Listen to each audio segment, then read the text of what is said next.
Bienvenue à cette seconde partie de votre émission Invite de la diaspora sur les ondes d'Afro Web TV. Nous nous excusons pour cette petite panne technique.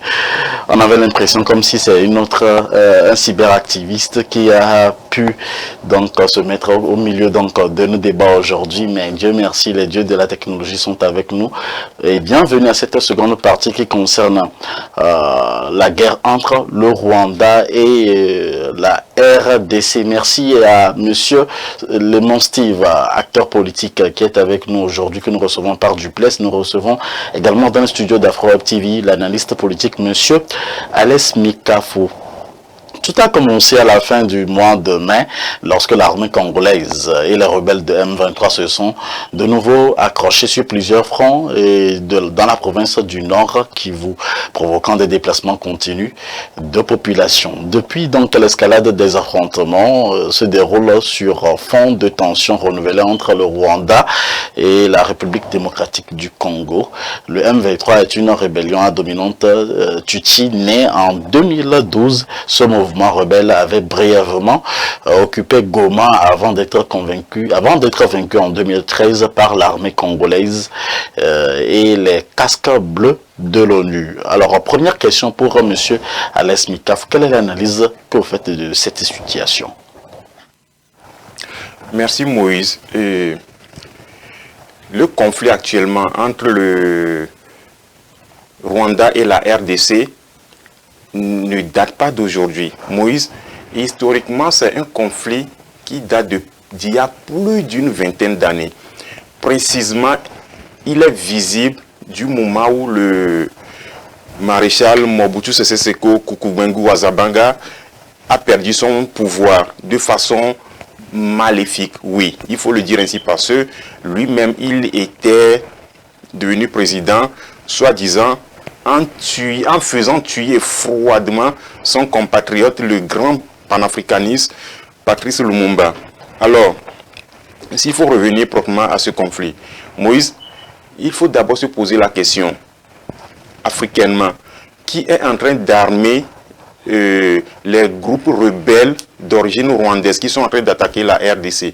Je pense que c'est la principale question à laquelle tout doit partir. D'abord, il y a les complicités congolaises à qui ce conflit profite. Ensuite, il y a les complicités de la région des Grands Lacs. Sur ce cas, je veux faire allusion exclusivement à ce pays qui s'appelle l'Ouganda. Parce que lui aussi, il n'est pas innocent dans ça. Et pour en finir, ce conflit est puissamment armé par les puissances occidentales. La preuve, c'est quoi, Moïse? Du moment où les casques bleus des Nations Unies se trouvent dans cette zone, et ils ne sont jamais parvenus à calmer la tension qui est là-bas. Mais c'est la preuve que cette mission des Nations Unies a failli à son devoir, à sa mission. Et pour vraiment appuyer cela, il faut retenir que les nations occidentales ont eu dit dans la charte de l'impérialisme que l'ONU représente leur instrument de pression sur qui ne veut pas les suivre, ou c'est leur moyen de pression pour déstabiliser une zone donnée. Nous sommes en face de ça, Moïse. Nous sommes en face de cette situation. Alors, pourquoi est-ce que juste là, on n'arrive pas à trouver des solutions à cette guerre qui oppose donc la RDC au Rwanda, monsieur Lemon Stevens? Vous savez, ces deux peuples amis, ici à Yowasiri, quand vous prenez des Congolais, vous allez entendre, ah, j'ai vécu 10 ans au Rwanda, j'ai fait 5 ans au Rwanda, j'ai fait ceci au Rwanda avant de venir. C'est comme le Bénin et le Togo. C'est exactement comme le Bénin et le Togo. Et ces deux pays frères, on se rend dedans, mais on n'a jamais fait la guerre. Parce que nous sommes pacifiques, les deux peuples. Du côté de Rwanda et du Congo, s'il n'y a pas la guerre entre le Bénin et le Togo, c'est qu'il n'y a rien là. En fait, il n'y a pas d'intérêt entre nous deux que nous disputons. Mais quand on prend les deux nations, la RDC et le Rwanda, à l'est, là, il y a des choses à grignoter. C'est d'abord ça le grand problème. Et la richesse de la RDC part de là. Et quand on parle de la richesse d'une nation aujourd'hui, il y a toujours des djihadistes. C'est parce qu'on a cherché à mieux donner une appellation pour ne pas dire que c'est les djihadistes qu'on dit, c'est le mouvement du 23 mars, le M23. Mais c'est faux. C'est faux, c'est archi faux. Comme le disait Alex, qui les arme? C'est la première question.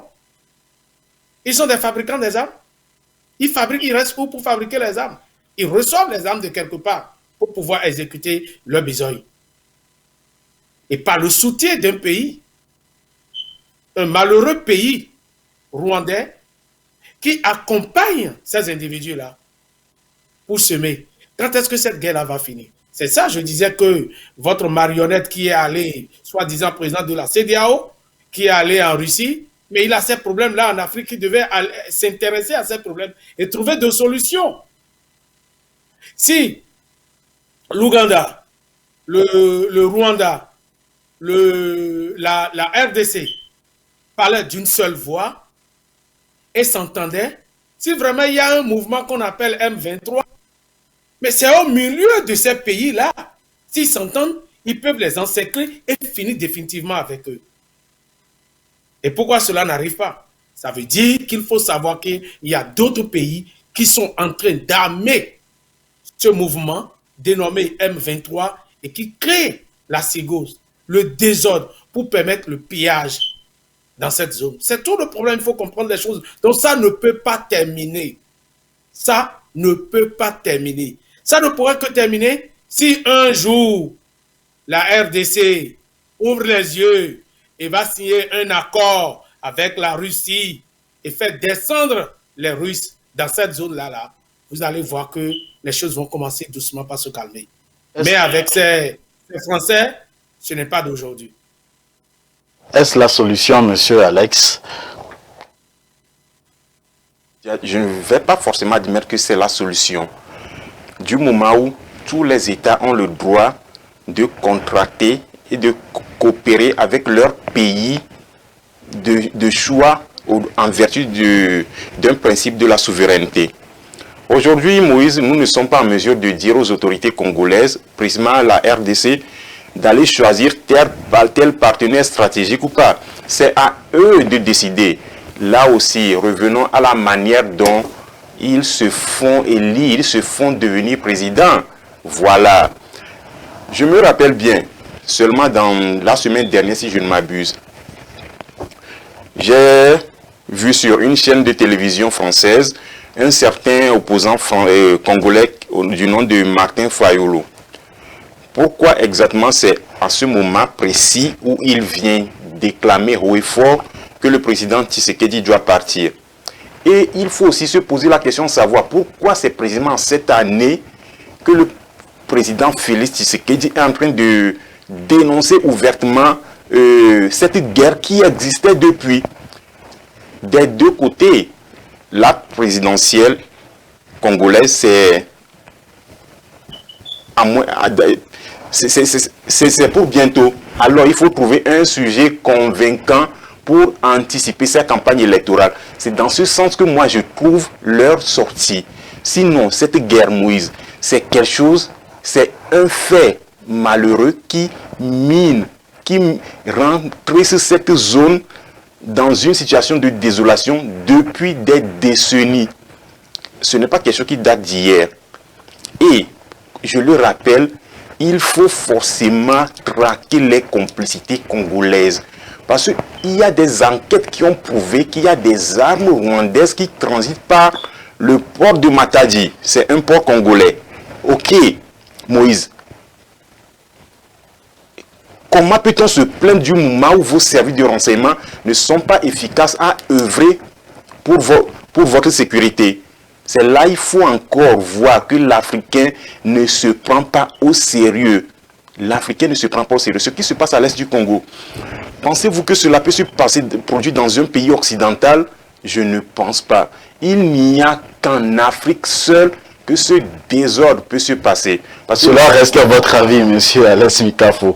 Alors, il y a également, vous venez de parler de l'opposition congolaise. Selon monsieur Martin Fayulu, c'est parce que au départ, il y a le président Tshisekedi qui a eu comme collaborateur ou le président rwandais le faisait un peu plus de backup. C'est pour ça, en fait, qu'il avait eu à collaborer ensemble. Maintenant, s'il faut trouver la solution entre les deux peuples, à qui reviennent les responsabilités si, par exemple, les deux peuples ne s'attendent pas sinon à l'Union africaine? Pourquoi l'Union africaine n'intervient pas aussi assez en matière de paix pour qu'on retrouve, pour que les deux pays retrouvent la paix en bonne et due forme? Monsieur Lemon Stevens. Vous savez, quand vous êtes président d'une institution et que vous êtes bien élu et que vous avez votre tête sur les épaules, vous pouvez parler à vos pairs à égal à égal. Mais quand on sait la manière dont les présidents africains, surtout l'Afrique de l'Ouest et l'Afrique de l'Est sont élus, il est difficile à un président de l'Union africaine de prendre la parole et de vouloir éradiquer des choses qui font mal dans un pays ou dans un autre. Qui peut être médiateur dans cette affaire? Un président rwandais qui est au pouvoir depuis quand? Et chez lui, qui ne veut pas entendre quand vous êtes opposant, on vous jette à la prison ou bien on va vous tuer. Qui va parler à celui-là? Il va écouter. Les anciens comme Ouattara, qui ont déjà fait 2 mandats, qui sont en train de chercher encore un 4e mandat aujourd'hui, qui peut les écouter? À qui ceux-là peuvent aller parler pour chercher une médiation dans un conflit entre 2 nations? Mais ce n'est pas possible. Les Africains, nous sommes les problèmes de nos problèmes. Les Africains sont les problèmes de leurs propres problèmes. Et c'est ce que nous vivons malheureusement. Malheureusement, les seuls présidents qui peuvent tenter quelque chose dans cette médiation, c'est les présidents de l'Afrique du Sud. Et les gens l'ont fait dans le passé. Et pourtant, ça n'a rien donné jusqu'à aujourd'hui. C'est le président du Nigeria qui peut taper sur la table. Parce que les pays qui peuvent intervenir et finir avec ces 2 nations, c'est des pays qui ont une forte armée et qui vont se ranger d'un côté si l'autre pays ne veut pas céder, ne veut pas comprendre. Mais il n'y a pas la véritable union entre les nations. Sinon, cette guerre-là, ça n'allait de rien. C'est les Occidentaux qui sont derrière cela, qui aiment. Par le biais de qui? Par le biais du Rwanda. C'est tout. Alors, que faire, monsieur Steven? Oui. Qu'est-ce que nous devons faire en tant qu'Africains? Où se trouve la solution et à quand la fin de cette guerre? Cette guerre n'a pas de fin. Pas aujourd'hui. La fin de cette guerre, c'est lorsque les nations fortes de l'Afrique, pas dans une organisation de la CEDEAO ou de l'Union africaine, des gens comme l'Afrique du Sud, des gens comme le Nigeria, des gens comme l'Égypte, des gens comme le Maroc, et que les 4 se lèvent et appellent les 2 chefs de l'État et disent maintenant nous formons une forte armée qui va siéger dans cette zone, pas les forces de l'ONU ou de je ne sais quoi. Non, ça doit être une forte armée africaine des grandes nations anglophones de l'Afrique qui peuvent intervenir et que ce mal sera éradiqué. Si ce n'est pas ça, on ne peut pas avoir une solution. Pas pour aujourd'hui. Monsieur Alès, vous de même avis que monsieur Stevens? Moïse, effectivement, oui, je partage entièrement ce point de vue. Et il faut aussi ajouter cela, le bon désir des autorités congolaises. Parce que la population, elle est automatiquement partante. Parce que c'est elle qui souffre au moment où le sommet vit dans une opulence. sans en réalité sentir le mal que vit la population ostracisée. Les autorités congolaises, du moment où ils disent que l'est de ce pays est attaqué par le M23, l'est de ce pays est attaqué par tel mouvement rebelle, que font-elles? Elles ne font que prononcer de beaux discours. En cette année, il y a eu une bousculade là-bas au motif que la population est sortie pour chasser les casques bleus. C'est un début de solution, mais subitement, cela a stoppé. Il faut que les autorités congolaises soient désireuses de vraiment mettre l'ordre dans cette zone en faisant appel aux partenaires stratégiques qui peuvent les aider. En guise d'exemple, pour prouver que c'est l'Occident qui attise cette guerre. Il y a quelques années, je pense pas moins de 2 ans quand même, un diplomate d'un pays occidental dont je préfère taire le nom, est parti se faire tuer à l'est du Congo. Qu'allait-il faire là-bas? Un diplomate, un ambassadeur, je dis. Qu'allait-il faire là-bas? Est-ce que son ambassade qui est à Kinshasa est-elle transférée de Kinshasa vers l'est de ce pays? C'est là où il faut voir la perfidie de l'Occident quand il prétend aider l'Afrique dans les résolutions de crise. Moïse. Nous sommes à quelques jours donc des élections. Est-ce que le président Félix Tshisekedi pourra renouveler la confiance des Congolais? Monsieur Lemon Stevens. C'est quelqu'un que j'estime beaucoup. Il faut reconnaître qu'il n'avait pas gagné les élections. J'ai aimé que cela soit lui que l'ex-président remet le pouvoir, parce que entre 2 mots, il a choisi le moindre pour que lui vienne au pouvoir pour calmer un peu les tensions dans le pays. Mais il est resté à attiser aussi de petits feux, parce que selon les informations, sa famille gère beaucoup de choses au Congo. Et comme Félix voulait bouger un peu les dés, il n'était pas pour. Et à l'Assemblée nationale, il garde toujours la majorité. Et si vous avez une enquête au niveau des Congolais ici, vous n'allez pas voir un dixième des Congolais. 10% ne parlent pas bien de lui. Et si on doit te féliciter, ça doit venir d'abord de la diaspora. Mais si la diaspora dit que tu ne fous rien, il a vécu presque toute sa vie à l'extérieur. Il devait impacter. Mais je suis au regret de constater que ce qu'on pensait qu'il pourrait mieux faire, ça n'a pas été. Il a commencé avec la corruption. Toute son équipe, je peux donner un exemple. J'ai envoyé des investisseurs dans ce pays. Ils ont été escroqués depuis l'aéroport. Et son système, c'est un système, comment dirais-je, regroupé de petits escrocs au palais, dans les ministères, qui ne permettent pas réellement le développement de ce pays. Je ne crois pas qu'il pourra remplir facilement. Je ne crois pas. Alors, M. Alex Mikafo, M. Martin Fayolo, qui fait partie de l'opposition, si il arrive que les Congolais lui donnent la chance d'être président, est-ce qu'il pourra relever les défis sécuritaires et surtout la crise alimentaire qui prévaut également au Congo vis-à-vis donc de cette guerre qui ne cesse aujourd'hui entre le Congo et le Rwanda? Et Moïse, sans trop vite entrer en besogne, il faut retenir que M. Fayulu, il est opposant, c'est son plein droit. Mais qui sont ses soutiens internationaux? C'est à cette question qu'il faut répondre. Moi, le voyant sur une chaîne occidentale en train de clamer haut et fort que M. Tshisekedi doit partir, à mon humble avis, il est déjà au tapis. Pourquoi? Nous n'avons pas besoin de la caution occidentale pour construire nos pays. Je lui aurais donné plus de crédibilité du moment où il se prononçait sur une chaîne africaine. Moïse, soyons réalistes. Les Occidentaux, certes, ils nous piétinent, mais dans la réelle politique, dans la pratique réelle de la politique, ils se moquent de nous. Ils se moquent de nous. L'Occident n'a jamais aidé personne. Entre eux-mêmes, ils cèdent de façon conditionnelle.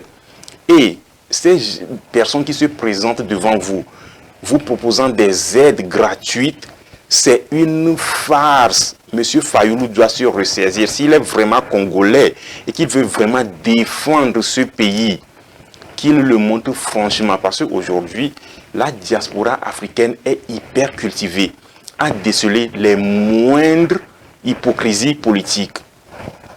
Il a objectif à se ressaisir. S'il veut vraiment devenir président, s'il a vraiment ce désir, il faut qu'il quitte le giron de l'Occident. Nous sommes à la fin encore de ce numéro de votre émission Avis de la diaspora sur AfroWeb TV, Monsieur Lemon Stevens. Oui, je voudrais mettre en anglais. Alors, nous vous remercions donc de votre temps que vous nous avez accordé pour ce numéro. Alors, dites-nous votre mot de fin pour cette seconde partie. Que pouvons-nous retenir et quelle pourrait être la solution que vous, en tant qu'acteur politique, vous proposez aux deux pays, ou soit aux deux présidents, ou à toutes les deux communautés qui suivent AfroWeb TV? Comme je l'ai dit à l'entame, il faudrait que les grandes puissances de l'Afrique se réunissent pour aider les deux nations sœurs à trouver la solution. Je veux citer l'Afrique du Sud, qui a une armée pas des moindres, le Nigeria, qui a aussi une armée pas des moindres, et qu'ils associent l'Égypte peut-être, et quelques 2-3 pays, et qu'ils appellent les chefs de l'État en tout le M23 pour pouvoir discuter et trouver une solution définitive. Si ce n'est pas ça, ça ne va jamais aller et cette guerre va continuer. Merci. Allez-y donc pour votre mot de fin, Monsieur Alex. Je vais critiquer un peu la position du frère Steven. Oui, il faut organiser, il faut éventuellement réunir les armées africaines pour aller mettre l'ordre à l'est du Congo, si cela est possible. Mais moi, ma curiosité, en tout cas mon inquiétude, elle est relative à l'armée sud-africaine, parce que ce pays, économiquement surtout, est dirigé par l'élite minoritaire blanche. Là aussi, c'est un problème pour l'Afrique tout entière. Certes, c'est un pays africain, mais son économie n'est pas dirigée par les Africains. Oui, toute personne vraiment consciente doit savoir que l'argent, c'est le pouvoir. C'est l'une des raisons pour lesquelles ce pays, bien que l'apartheid soit fini, cet apartheid idéologique est encore dans les idées. Et ça, c'est la petite critique que j'aimerais apporter à sa contribution. Merci à vous d'avoir été de notre pour ce numéro de votre émission Avis de la diaspora. On se retrouve samedi sur la même antenne avec le même plaisir, surtout avec d'autres invités. N'oubliez surtout pas de vous abonner à notre chaîne YouTube, c'est ici, c'est nulle part, et vous retrouverez en replay toutes nos émissions sur AfroWeb TV. Et merci à vous tous de nous avoir suivis. On se retrouve dans deux nouveaux programmes, bien sûr, sur AfroWeb TV. Merci à nos invités de ce jour, Monsieur Lemon Steven, acteur politique, pour votre temps, et puis Monsieur Alès Mikafou, merci à vous de nous avoir donné également de votre temps. Que Dieu vous bénisse abondamment. On se retrouve.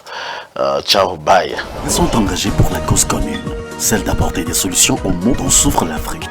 Politologues, sociologues, acteurs de la société civile, acteurs politiques de tous bords, journalistes et analystes politiques donnent rendez-vous chaque mercredi et samedi à 11h Central Time ou 12h East Time pour décrypter l'actualité africaine. Sur AfroWeb TV, la voix de la diaspora africaine. Rejoignez-nous sur le www.afrowebtv.com et contactez-nous sur le +1 319 462 89 119 pour donner vos points de vue sur les différents sujets de l'heure. Avis de la diaspora, c'est chaque mercredi